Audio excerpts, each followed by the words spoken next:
Time for a big game breakdown. As always, live odds, SBR odds, and Sportsbook review. Check out the rating guide. Make sure you're betting with a trustworthy shop. Game 1 tonight. Here we go. Warriors are 7. 226.5 the total in some spots.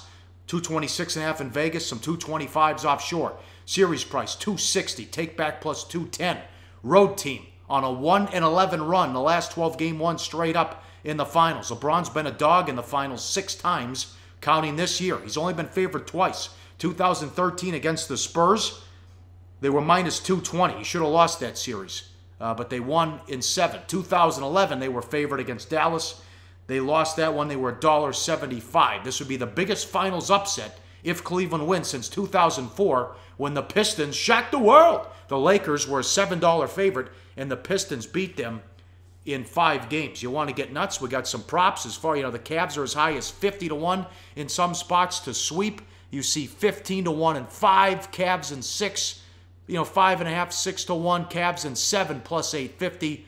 Warriors in a sweep, 8-1, Warriors in 5 plus 275, Warriors in 6, $4, Warriors in 7, about 275 as well.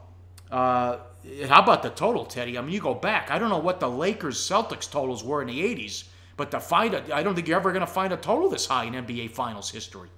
Certainly not in the 20 years that I've been, 19 years that I've been in Las Vegas. We haven't seen totals like this for the NBA Finals. And whenever you're going to see totals really before the 90s, you're talking about totals in the 80s, they weren't widespread. I'd be very iffy with any numbers that I saw for totals-wise from that era. So this may well be, if not the highest total in NBA Finals history, one of them. But let's start to break down the series, because we're talking about star versus star. I mean, the games are spaced out the way it plays out. Thursday, Sunday, Wednesday, Friday, Sunday. So there's multiple games with 3 days in between. So this is one of those series where we can expect to see many of the key cogs get to 40 minutes plus game after game. And of course, when we start talking about matchups, we got to talk about Iggy time, baby. Andre Iguodala, a guy who, in each of the last 2 finals, didn't play a ton of minutes in the regular season. All of a sudden, when it's time to guard LeBron, he's getting the major minutes. Look at the graphic. You can see what's happened each of the last 2 years. And this is a guy who understands guarding LeBron about as well as anybody ever has. I'm a little bit concerned about his conditioning. Remember, he only played 10 minutes in the opener versus the Spurs. He missed game 2, so we're talking about a guy that's had, about 50 minutes of court time in the last 3 weeks. Last year, he had a back injury in the finals. This year, he had a left knee injury, but, you read the quote from Iguodala, he doesn't seem too concerned. Quote, "It's good. Right now, it's just time you have to block out everything. Seems like a long time, but I view pain as a good thing. Anything that's painful, whether it's mentally or physically, is part of the process, and that's the reward when the goal is completed."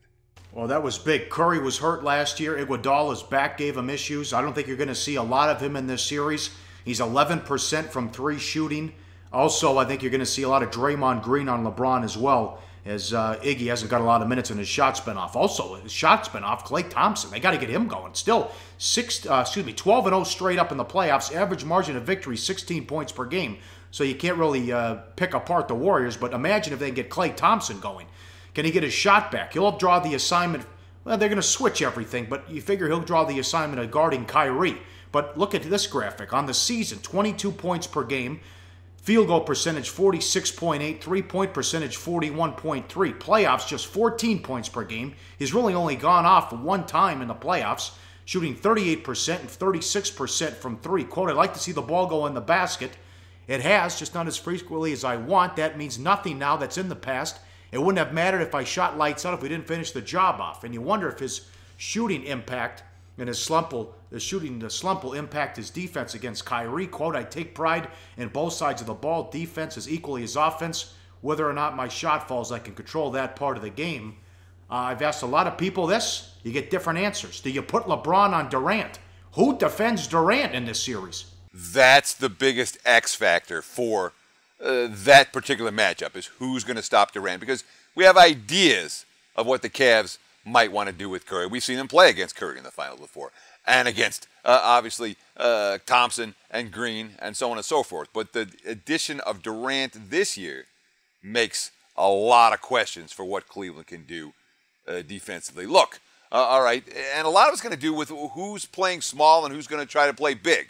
You know, if the Warriors go small and Iggy is healthy and on the floor playing 4, that all of a sudden makes Tristan Thompson a bigger factor for Cleveland. And, of course, you know, Thompson has a capacity to overpower Green or Durant and have his way on the offensive glass. But when Golden State goes small, it also means that Thompson has to guard Green or Durant on the perimeter. That's likely to leave the rim open. But, I mean, when we look at the Durant matchups in particular, I mean, maybe LeBron probably is the best defender they have for Kevin Durant.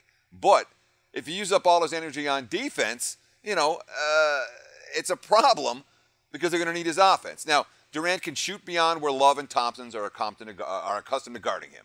You know, he can beat those guys off the dribble. I think he would go through Channing Frye like he was invisible. So maybe it is LeBron on Durant. That'd be fun to watch for 7 games, Pauly, even for 6, even for 5. Last year, that guy was Harrison Barnes, who they left wide open. He couldn't make a shot. Now it's Durant, night and day. Third finals that features 7 players that made an all-star team in the same season. This is loaded. This is star power. As far as the bench, who knows what to expect as well. Will we see a lot of Kyle Korver? He can't guard anybody, but we'll see if he can make an impact on offense. If he can't guard anybody and he's a liability, which could happen, you'll see more of Shumpert. And, well, I don't think you'll see a lot of Channing Frye, who did not get on the floor a lot in the series last year as well. His defense is an issue. And Kevin Love struggled big time in the finals last year as well. They'll look to expose him. Remember, this Cleveland defense stunk. Don't buy into it. They didn't fix anything. Now, talking to David Thorpe, at Coach Thorpe on Twitter, had him on the VSiN radio show, on average, the Celtics were shooting 34 threes a game in the Eastern Conference Finals against Cleveland. 27 of the 34 were either open or wide open. This is not Smart, Crowder, or Olynyk. This is Curry, Durant, and Thompson. If they're unaware of these threats and weapons, they could get buried. Remember, the second worst defense in the league post-All-Star break. We have Steve Kerr news. As far as the coaching matchup, is it Lou against who? Looks like Mike Brown will go tonight, but Kerr says, if he don't want to rule myself out, but then he also told Ramona Shelburne that he thinks he could come back at some point during this series. Yeah, and that worries me about Golden State. I mean, Kerr's been involved with the planning. He's traveling to Cleveland, just as he did to San Antonio in the Western Conference Finals, but he's not expected to sit on the sidelines, at least not right away. Quote, "As of right now, I will not coach Thursday night. It's still up in the air. I'm ready, but I'm not ready to coach yet," which, whatever that means. I'm still feeling a lot of the effects of what I've got going on. That's an uncertain coaching situation. You look at the other side of the equation, and here's LeBron talking about Tyronn Lue. Quote, "It's just his level of calmness, no matter what's going on. He always talks about, at the end of the day, he's already won in life, so whatever else happens after this is extra credit." And I feel the same way. That's why I relate to him so much. It's the even-keeled mentality about our coach, and it definitely helps us as players when we are going out into a war. So, I mean, in theory, going into the postseason, we're like, hey, you know, we like Lue over Kerr. Or, sorry, we like Kerr over Lue, but didn't matter in the finals last year. And given the uncertainty in Golden State and the positive things everyone's saying about Lue in that Cleveland locker room, I'm not so sure there's a legitimate coaching edge for the Golden State side in this one. All right. I think McGee could have a big series and play a key role for Golden State as well. Who defends the rim when Thompson's out? That could be something to watch. Let's throw those props up there. Game 1 props tonight at the Westgate here in Las Vegas. Largest lead by either team, over under 17.5. That's high. Total made threes. I'll never bet this under with Golden State. 24.5. LeBron's total's 32 points and 17 rebounds and assists. Look at that. And look at LeBron for made 3 throws. You know, the over-under 6.5 made. It's interesting. These are from the Westgate. They listed LeBron's made 3 throws. They listed Curry's taken free throws at 4.5. Other over-unders for points. We've got Kyrie over-under 25.5. Love over-under 18. And that's one, you know, I'd be looking under initially. I know he's had a good postseason. I don't think he matches up particularly well with Golden State. So if I'm going to play one of these props, the love under is one that makes sense to me at 18 points.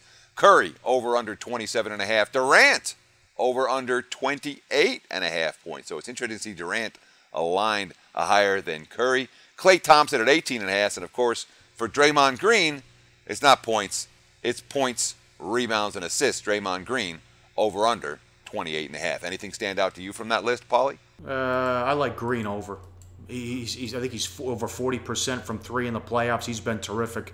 Oh, Klay Thompson definitely under. Oh, he's got to prove it to me. Only 18.5. He's averaging 14 as we talked about earlier. So I'd go Klay. And I might look for largest lead of the game to stay under the total as well. What's that, 17.5? I don't think game one doesn't feel like a blowout to me. It just doesn't. Hey guys, for the full video, go to sbrpicks.com. Hey guys, thanks for tuning in to our channel. Now, we've put a lot of work into producing all these free videos, so please help us out and keep all our content free for you forever by simply liking, sharing, commenting, and subscribing.